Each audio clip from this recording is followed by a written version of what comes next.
This is ChangeMakers with Katie Gore, finding the right solutions for the affordable housing community.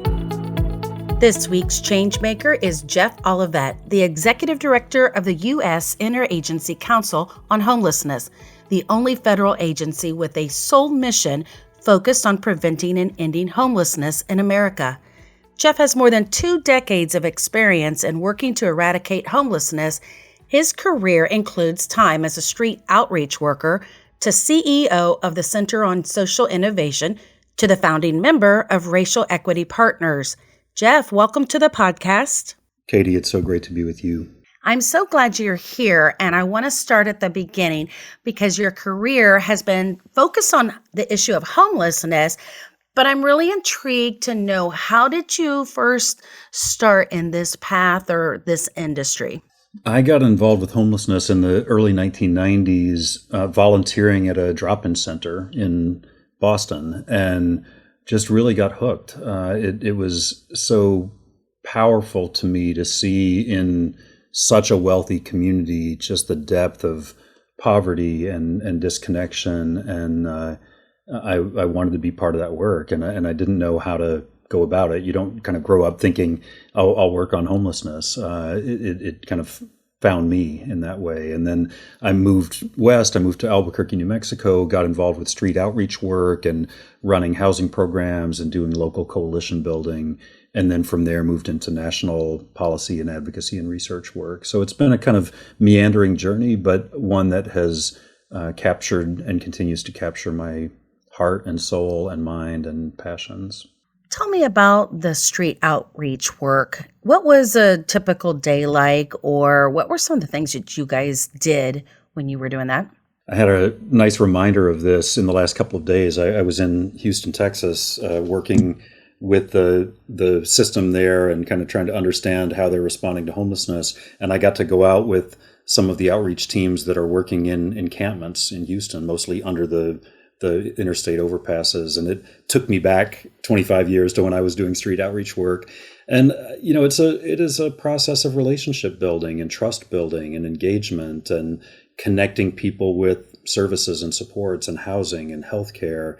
And a lot of that is deeply relational. It's going out on the street with a backpack and driving a van around to campsites and bridges and ditches and motels and trying to find people where they are, make sure, first of all, that they're staying safe and alive and healthy as possible.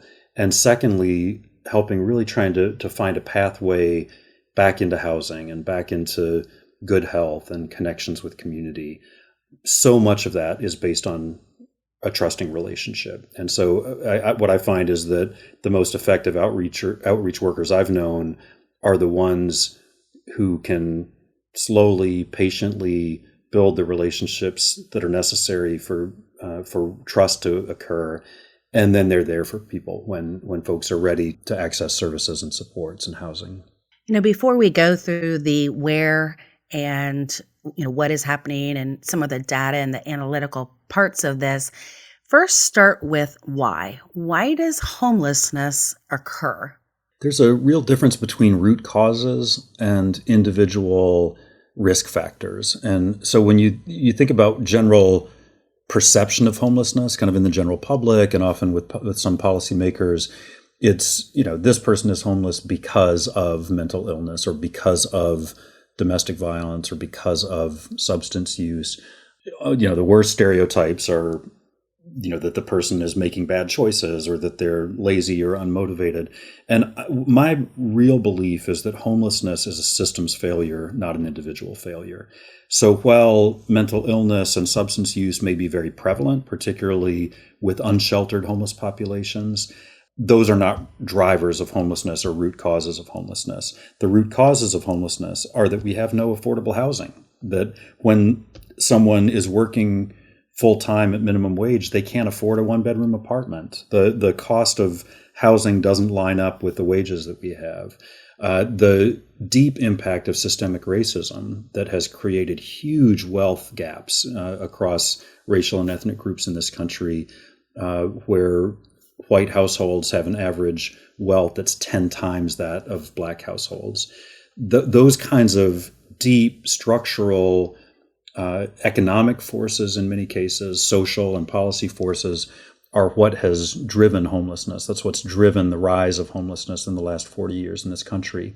The individual risk factors that I mentioned earlier, mental health issues, substance use issues, lack of job history, maybe criminal justice involvement, domestic violence, these things determine who is most likely to become homeless. And certainly we see huge racial inequities in who becomes homeless and why. But I hope folks can kind of wrap their arms around the difference between structural causes, root causes, and individual risk factors.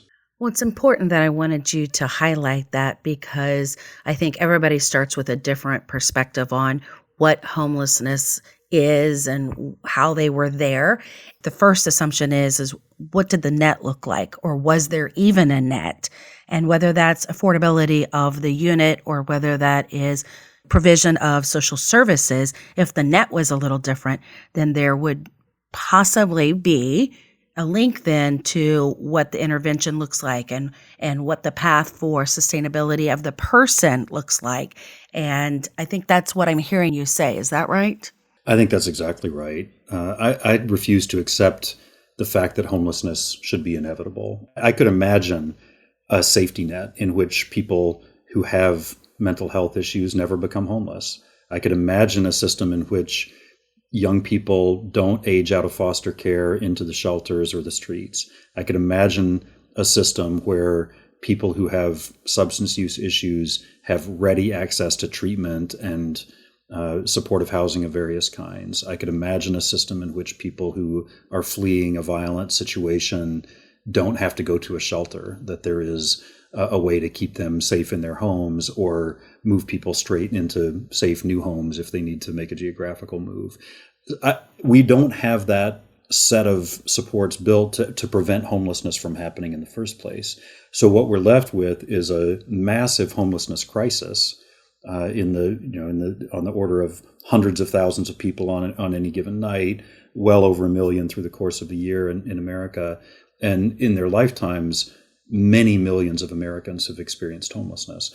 We have to rethink our social responsibility to one another and how we create a society that prevents homelessness from ever happening. You mentioned 1 million in a given night. Give us some more data related to how many people are impacted, or whether they're in a shelter, or what are the different definitions here that we're talking about? You can think about data in sort of layers. The most recent point in time count, which is a given night kind of data point that communities across the country participate in to create kind of a census count, those numbers show roughly 580,000 people experiencing homelessness on a given night. So well over 500,000 at a point in time in January. What we know is that is a floor, not a ceiling. It is a snapshot in time. It does not capture the scope of how many people experience homelessness through the course of a year. And there are a number of different federal agency funding streams and eligibility criteria that create a kind of patchwork of data. So we can look at the number of children identified in school outreach who are parts of households that are homeless, and that is well over 1 million through the course of a year. I don't have that number off the top of my head, but it's a really significant number of children experiencing homelessness in our schools. Sometimes that includes families who are doubled up with others, with family and friends, not necessarily literally staying in the shelters. Those who are literally homeless in shelters and on the street and in substandard housing over the course of a year looks to be in the range of maybe 1.5 million. These are very hard numbers to get our arms around. And again, I think that's a conservative estimate, not a comprehensive count. But what we know is that massive numbers of people experience homelessness in the United States each year. And even if our data is incomplete, even if our data has a long way to go to really get much more real-time information about trends, it is painting a picture of a public health crisis on a very, very large scale. So what cities or states are experiencing it the worst? Is there a regional similarity here, or is there, certain areas that experience it the worst, or give us a picture of that? Certainly large urban centers see high rates of homelessness. It's often these geographic centers where the cost of housing is highest, where housing markets are very tight. The availability of affordable units per low-income renter is a very bad ratio for renters. So certainly big cities on the East Coast and the West Coast experience high rates of homelessness. We see a lot of homelessness in Los Angeles and San Francisco and Seattle, New York, and certainly a lot of other big cities across the country. But I mentioned Houston earlier. We see homelessness in every state in the country. We see homelessness in red states and blue states. We see homelessness in big cities and suburbs and rural areas and tribal communities. It looks different. Rural homelessness certainly looks different than urban homelessness does. But homelessness impacts people across the American landscape, not only in the large cities. One thing that we're seeing right now is that some cities, some of the ones that I mentioned with very, very tight and expensive housing markets, are seeing a surge right now in particularly unsheltered homelessness in the last few years. And we see other communities that are really making incredible progress in reducing the numbers. And even some unlikely, I think, candidates like Washington, D.C. just released its most recent data that showed dramatic decreases in family homelessness and other subpopulations within the homeless population overall. So, Washington, D.C., even though we still see some encampments there, certainly homelessness is still very much on the landscape, the data actually shows a very strong decrease. We've seen the same thing in Houston. We've seen the same thing in Milwaukee, Wisconsin, where there are very effective responses that are beginning to drive down those numbers.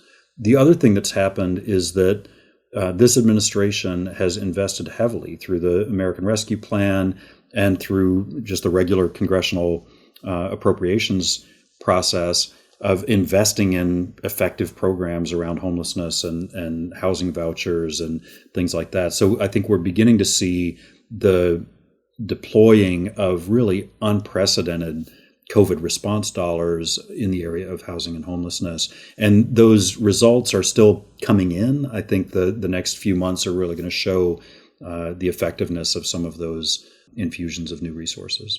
Is there something in particular that Washington, D.C. or Milwaukee, you mentioned, that they're doing, that they're able to figure this out faster? Is there a solution there that they've discovered or a best practice? Each community is so unique. It is very, very hard to sort of have a cookie cutter response to homelessness. Each community's political landscape is different. Philanthropic and nonprofit landscape is different. Engagement with business community and faith community and other sectors might look different. So it's hard to take what's happening in one place and say, you should just do what they're doing, because the circumstances are often very different. The way state funding works, or even local city and county governments interface with one another. What I do know, though, is that there are some common elements of effective responses. And those common elements include things like very strong political will, very strong alignment across some of the entities that I mentioned: city government, county government, the nonprofit service delivery sector, housing providers, the business community and faith community, law enforcement, engaging in a way that's helpful and humane and not simply criminalizing the experience of homelessness. And then I think having very, very clear outcomes around reduction, not just housing placements, because housing placements without upstream prevention is only half of the equation. Housing placements without the supportive services in place to prevent people from returning to homelessness is going to have limited impact. So it's got to be a comprehensive, aligned effort that is focused on the same outcome of, we want to get people housed, we want to get people the supportive services they need, and we want to do it in a way that is sustainable and drives the overall numbers down over time. None of that is to say that the communities that are still struggling with high rates of homelessness aren't doing some of those things. They are. It's often the really big picture economic forces around the lack of affordable housing that and even lack of good coordination across behavioral health systems, public health, and the homelessness response. Some of those things play into the challenges that make it hard for some communities to achieve the gains that we're seeing in other areas. It's very complex when you start talking about solution design, because I hear you say that you're looking at services, then understanding the political landscape, the market dynamics of what housing is available, and then trying to find or access that housing. All right, Jeff, we really have so much to get to still, but we need to take a break right here. Coming up in the second part of my talk with Jeff Olivet, the Executive Director of the U.S. Interagency Council on Homelessness, Jeff shares how people can be involved at the local level and take part of the House America initiative. Find out if your community is already on board. We keep a list of House America communities up on the website. And then if your community is not on that list, push your mayor, push your county officials, push your state officials to get involved. Thanks for listening to ChangeMakers with Katie Gore. To find out more about Katie, go to quadel.com. That's QUADEL.com. This has been a production of Forbes Books Radio.